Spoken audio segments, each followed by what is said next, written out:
Hello everyone, welcome to another live stream as part of our virtual open event here at Leicester College. Hopefully you're enjoying your evening and have checked out some of the streams we've done so far. As always, please do feel free to comment with some questions and we'll do our best to answer these at the end. So today I'm joined by the ESOL team. So please welcome Munawara and Kim. And we'll also be joined by a functional skills team later on in the live stream. I'm just going to kick things off with ESOL. So ESOL stands for English Speakers of Other Languages. I can give you a bit of an overview, but I think you two are probably slightly more qualified to talk a little bit about more about what we offer at Leicester College in terms of these types of courses. So yeah, without further ado, I'll hand over to you two. Mm-hmm. Thank you. Munawara, do you want to introduce yourself first? Yeah, so my name is Munawara Sattar and I am one of the program leads for the ESOL department. I'm mainly responsible for the vocational courses that we run, and I'm based in the Outreach Center and I do teach ESOL, but I mainly teach our vocational classes, which are health and social care, childcare, at both level 1 and level 2, we are basically based on the outreach centers as well as the main campus. So Kim will talk to you about the rest of our program. Hi, my name is Kim Green. I'm Programme Area Manager of Belgrave ESOL. So I work with the 16 to 18-year-olds with the study programmes and also adult ESOL based at Ross Walk. So I'm just going to talk to you a little bit about what ESOL is and what we offer. So we have classes that range from pre-entry, entry 1, entry 2, entry 3, level 1 and level 2 ESOL classes. We also offer maths classes, and as Munawara was saying, we offer vocational classes in things such as beauty, driving. We have more normally, but at the moment those are the ones that are running due to the COVID restrictions. And we also offer the 16 to 18 study programmes, business admin courses and health and social care, which are both one-year programmes. We have several venues. We're based at City Skills Centre in the city centre, at Abbey Park campus, Freeman's Park campus, St Margaret's campus, Belgrave, Ross Walk, ESC in Highfields, and the 16 to 18 programmes are usually offered at Abbey Park campus. So we're all over the city. Classes vary. We have full provisions, including many day classes. We also have evening classes and Saturday classes, which are based at Freeman's Park campus. In terms of course fees, this is very much dependent on circumstances, but if you are working and earning less than £17,004 per year, then the courses are free. Also, they are free in receipt of some benefits, but we would need to check your information before we can tell you exactly what the course fees are. For the provision, we have several exams that take place. The majority of adults take City and Guilds exams, and the majority of study programme learners on the 16 to 18 programme take functional skills exams. So there's a mixture of exams that are available depending upon the course that you are doing and your circumstances. All the maths courses that we offer are all functional skills. So the length of our courses, study programmes are 1 year long, but adults usually do courses for 11 weeks that run from September to December, January to March, and then April to June. And they're sort of a rolling programme. So you would complete 11 weeks and then take a different course, possibly in reading, writing, speaking and listening at the same level or a different level if you're ready to move on.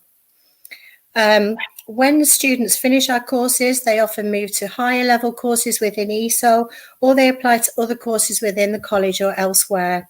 The majority of courses across the college are looking for a level 1, level 2 qualification, but it does depend on the actual course that you're applying for, and you would need to check with them what level you needed before you started. The 16 to 18 programme that we run is made up not only of English and maths, it also has tutorials, mentoring and support services, personal social development is built in, including citizenship, British values, employability, and we also offer add-ons, for example, PE where possible, and phonics classes. Work experience is also included in the 16 to 18 study programmes. We have a range of enrichment that happens throughout the year. Obviously, that's a little bit difficult at the moment with COVID, but usually we offer all kinds of enrichment and development programs for our students, whether adults or 16 to 18. And a lot of our 16 to 18-year-olds go on a residential trip with the National Citizen Service. Okay, I think that's a general introduction from me. Yeah, brilliant. Thanks for that, guys. That's really interesting, and you know, it's great to hear about what a wide offer really there is in terms of ESOL courses. You know, there's loads of interesting stuff there, far beyond just learning sort of English language skills. So yeah, really encourage everyone to really check out everything that's available, because there's quite a lot covered there. So moving on to, I know you mentioned functional skills. It's quite useful for us to be in the same room having ESOL and functional skills together. So I'm just going to bring in Tessa. Welcome to the conversation, Tessa. Hello. Hello. So Tessa's from our functional skills team, and I'm hoping that you can talk to us a little bit more about what we can offer in terms of those courses. Okay, well, I shall try. Okay, so my name is Tessa White, and I'm one of the Programme Area Managers for Skills for Life. In our programme area at Leicester College, we deliver Maths and English courses from entry level to level 2 functional skills, and we also deliver GCSE programmes for adults. Our courses are available to any learner who is 19 plus and is eligible to study in the UK. When you apply for your courses, we will have an informal chat with you, and then you'll need to take an initial assessment so that we can work out which level is best for you. This is really important because placing you at the right level increases your chance of success on the course. So we don't want to put you in a class that's too easy, and we don't want to put you in a class that's too hard. We want to get that bit just right. So that's really important. Some learners are ready straight away for a level 2 course, but don't worry if you're not quite ready initially, as functional skills really does allow you to progress through the levels.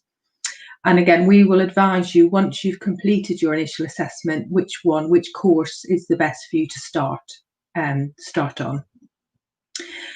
So we deliver courses at Abbey Park campus, Freeman's Park campus, the City Skills Centre and Leighton Road Training Centre.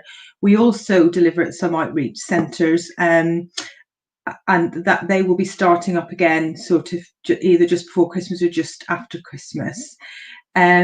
So there's different ways you can study different types of course. So most of our learners we enrol on a year-long functional skills class, and that class is 2 hours per week. We currently deliver classes, because of COVID, we've got some classes that are face-to-face, but we've also got online classes, which we started this year, and they seem to be working quite well. Again, we'll talk to you about that whenever you come and have a chat and do your assessment and see what's best for you, really. So classes are available in the morning or in the afternoon. So our afternoon is normally 12:30 till 2:30, just so we can allow for school pickups and things like that if you're a children to care for. And we also have evening classes. So we have evening classes on a Monday and Tuesday at the Abbey Park campus, and we have Wednesday and Thursday at Freeman's Park campus. As well as the year-long courses, we also do run some shorter courses, which tend to be 1 day a week per subject. And these courses are either 8 weeks or 11 weeks long. But again, if you've applied and you've taken the initial assessment, we will discuss with you which route is the best for you to take, which type of course is the best course for you to take.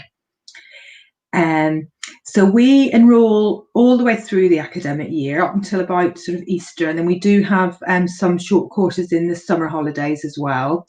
With the GCSE, so the GCSE for this year has finished. We've just finished enrolling for that, But for next year, if you want to try for the GCSE, you can apply from January 2021, and all of the information will be on the Leicester College website nearer the time. Okay, so in terms of where our courses lead you to, so depending on which level you start at, you would progress up the levels. So if you start at entry, then you'll move on to level 1 and then on to level 2. And then once you've achieved your level that you need, so normally level 2 functional skills or a grade 4 in the GCSE, then that really opens things up for you and you can move on through the college. So many of our students move on to a range of courses such as teaching assistant, health and social care, IT and business, and many of our students do progress on to access and higher education courses. And we've also found that some of our students, when they've achieved their English and Maths at level 2, it either means that they can get a different job to the job that they're doing at the minute because they've got those qualifications, or particularly for learners that work in the health service, they can move up the bands within the NHS once they've got their level 2. So it's kind of doing the level 2 functional skills really opens up lots of doors for people and makes a sort of a big difference, big change in people's lives. So this bit's really important because many of our learners tell us how nervous and anxious they feel about returning to a classroom environment after a long time, particularly if they haven't enjoyed school or if they found learning difficult previously. Then almost always after a few weeks, they tell us they don't know why they worried so much. And I just want to say that we really do everything we can to help our learners settle back into education. And we know it can be a really daunting experience. So we kind of do this, but we've got quite small class sizes. And obviously this, because of the COVID regulations, the face-to-face classes, we've got sort of a maximum of 10 and 12 in classes this year, depending on the classroom. And we've got very highly experienced teachers who will help and support you with your learning. And one of the best, well, there's many best bits of teaching, but one of the best bits is seeing the students come in and engage in learning. And for some, for some, as I've said, it's been quite a long time that they've been in a learning environment, and just watching people progress and develop their skills and knowledge and gain confidence in what they're able to achieve. It's just a wonderful job for that. So we would really encourage you to apply for our courses, and you can do this by visiting the Leicester College website and you search Adult English and Maths courses. Or if you haven't got access to the internet, you just need to call the college and ask for their Skills for Life team. Thank you. Brilliant. Yeah, thanks a lot for that, Tessa. And I think you touched on an important point for both ESOL and functional skills. Really, it's the ability to support people to progress, whether it's in the college, on different courses, or whether it's in a career. So I think it's really good that you pointed that out. And there is a lot of support at the college for helping people progress on whatever path they choose, really. So I'd really recommend making use of those facilities. And there's a lot of opportunities available once you start your study.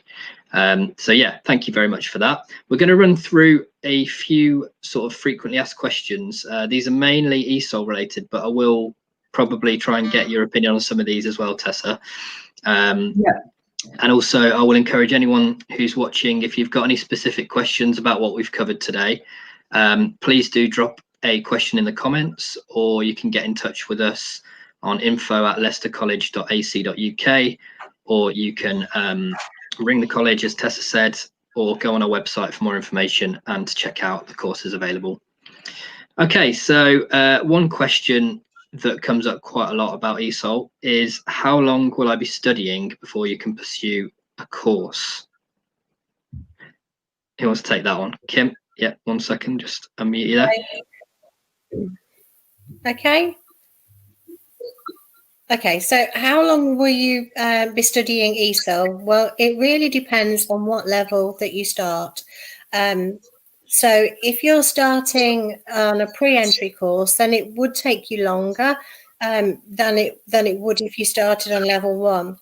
And as Tessa was saying, we have a similar system in ESOL where we would have a chat with you over the telephone at the moment and to decide what level we think would be most suitable for you. And this obviously depends upon any qualifications that you have and how much speaking you've done, how much reading, how much writing, and we would have those conversations with you to establish what we believe would be the correct level. When you then join the course, you would then do a full assessment where the teacher checks your speaking, listening, reading and writing. And then if you are in the correct level, great, you would stay in the class. If you're not, then your teacher would move you into the correct level. So to pursue the course of your choice, it would really depend on that initial assessment as to where you were. Some people may stay on a program between 1 and 3 years. Others move fairly quickly, and particularly with the adults, because they're short courses, 11 weeks, you might find that you progress through the levels more quickly, depending on where you are and where your teacher assesses you as being. Thank you. Okay, yes, that's quite interesting. So in a way, that's a bit of motivation. If people are doing well, they might be able to progress faster. So yeah, that's quite good to know. I suppose another thing that a lot of people want to talk about or want to find out is, you know, the time spent studying. So have you got a rough idea of how many hours a week people might study ESOL courses? It really depends on the student, whether they're an adult student or on a 16 to 18 program. If people are on a 16 to 18 study program or health and social care or business admin, it's usually around 18 hours a week. But for adult classes, it really depends on the adult's availability to join the class. We have some classes that are 2 hours, some that are 3, some that are 6, some that are 12. So there's lots of combinations there that best suit whoever wants to study ESOL. Okay, brilliant. And obviously a really important part of people taking these courses is the final exam itself. Is there a particular time where the exams take place? You want to take that one, Munra? Oh, yeah, I'll take that one. So the exams, you will be able to take the exams when your teacher thinks that you are ready to do so. So for study programs, the exams are spread out during different times during the academic year, starting with the speaking and listening exam, which takes place late December, early January, followed by the reading exam, which takes place in term 2. And the writing exam finally in term 3. This allows students to be able to resit the exams if they need to. And then we also have maths exams which take place at various times throughout the year. So now for adults, it's slightly different. Our adult students, they join our program for 11 weeks. And at the end of the 11 weeks, they will be ready usually for an exam. So most students will be able to take an exam. However, there might be some students who will need slightly longer time until they are able to do an exam. So we will give them that extra time until they're ready. And we also have some courses where exams are not taken. For example, pre-entry and ESOL and driving, ESOL and sewing. So these are some of the courses that exams are not required. And the pre-entry is one of our ESOL classes, which means when communication through speaking and listening, reading and writing are very basic. So there is no requirement of exams. The students are just there to try and improve and learn the basic English skills. Okay, brilliant. Yeah. Tessa, I don't know if you've got anything that you want to add to that from the functional skills side. Yes. So obviously we've got different types of courses, but if you're on a sort of year-long course, so obviously with functional skills English, there's 3 parts of the assessment process. There's a reading exam, a writing exam, and a speaking and listening assessment.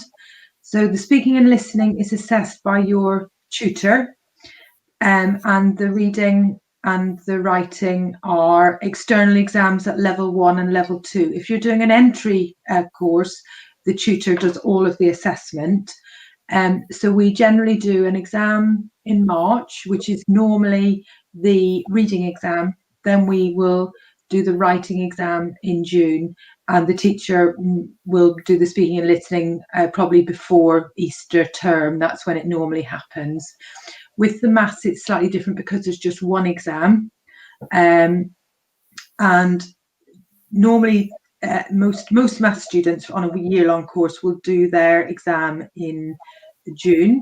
If you've been put onto a year-long course but your teacher thinks that you're ready before June to do the exam, you will be able to do that exam before Easter. And obviously on the shorter courses, the exams just happen at the end of the 8 weeks or the end of the 11 weeks. Brilliant, thank you very much. So just going back to a kind of more general question, really. Obviously, we run all levels of courses at Leicester College, from entry level through to degree level. Does anyone want to answer this particular question? What's level 1 and level 2 equivalent to? Manwara got there first. Here you go. Okay, thank you. So in ESOL, our level 1 courses are equivalent to a GCSE grade 2 and 3, and our level 2 ESOL is equivalent to the GCSE grade 4 to 9. Brilliant. Okay, that was short and sweet. Very good. Another question that obviously a lot of people, if there's a load of courses on offer like we've got with both of these areas, a lot of people want to know whether they can study more than one course. Is it possible to do 2 courses at once or several courses? Shall I answer that one? So, yeah, go on. Yeah. You can both say something on it, but yeah, go on, Tessa. Okay, so this is a good one. This is a good thing to say that we're ESOL and myself are here. So with ESOL and functional skills, you can only do either ESOL or functional skills English, and normally if you have a second language, what we do is we encourage people to go to the ESOL department first, because the ESOL department are the language specialists, and then when they finish their levels of ESOL and they're ready to move on to functional skills, you can come and do functional skills English, but you cannot study functional skills English and an ESOL reading and writing and speaking and listening qualification at the same time. And I'll just get my ESOL colleagues to confirm that. I think it's correct. Yes. Yeah, that makes sense. Yeah, could I just now talk about our ESOL? So if you are studying on our study program, so you will not be able to take any other course because the study program is a year long. But our adult students, for them it is a bit more flexible, so they are able to join various courses depending on their ability, and that is something that we discuss with the student at the time of enrollment. And at the moment, our ESOL students have the opportunity to study on our vocational courses, health and social care with ESOL, and they on these courses they have the opportunity to do the not just English, and we offer functional skills as well as City and Guilds, but also the care side of it, so the health and social care course, as well as if they want to do childcare, they would have an additional childcare qualification to it. Brilliant. Yeah, thank you for that. So obviously another really important thing that people want to know when they start an ESOL course is about what level they'll have to develop, their language skills before progressing on to other courses around the college. Can you give us a bit of information about that? Yeah, the majority of courses across the college are looking for level 1 or level 2. but it really does depend on the individual curriculum area. So any student that wanted to progress to another curriculum area, I would suggest they have a look on the website to see what the entry requirements are. But mostly it's level 1 or level 2 English or equivalent.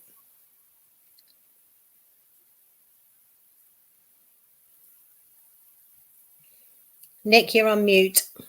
Oh, apologies. Thought I clicked that then. Yeah, thanks a lot for that. I guess we've talked quite a bit about the sort of subjects on offer and what you can study on in these departments. So I'm gonna skip that one for now. But just sort of related to what we're talking about there, how is the level that someone's at determined? Do you want to go first, Tessa? Okay, shall I go first? So we look at a whole range of things, actually. So we will do an initial assessment, and we will, if you're coming to us for English, we set you a writing task, which is a short task, 15 to 20 minutes of writing. And then we will give you an English assessment, which will look at your spelling, punctuation and grammar, amongst other things. And for the maths, we'll give you a maths assessment. The level depends on what previous qualifications you've had before. And what we don't, we know that with adult learners, returning learners, quite often there's bits of learning that they do know, and there's bits of learning that we need to get back again. So sometimes the placing can be, we've got to be quite careful, because we don't want to end up teaching people stuff that they already know, but at the same time we don't want to move someone to a level where actually there's gaps, and we need to concentrate on filling those gaps, really. And we kind of call it spiky profile in adult basic skills, because no two learners are the same, and everybody recalls different bits of information.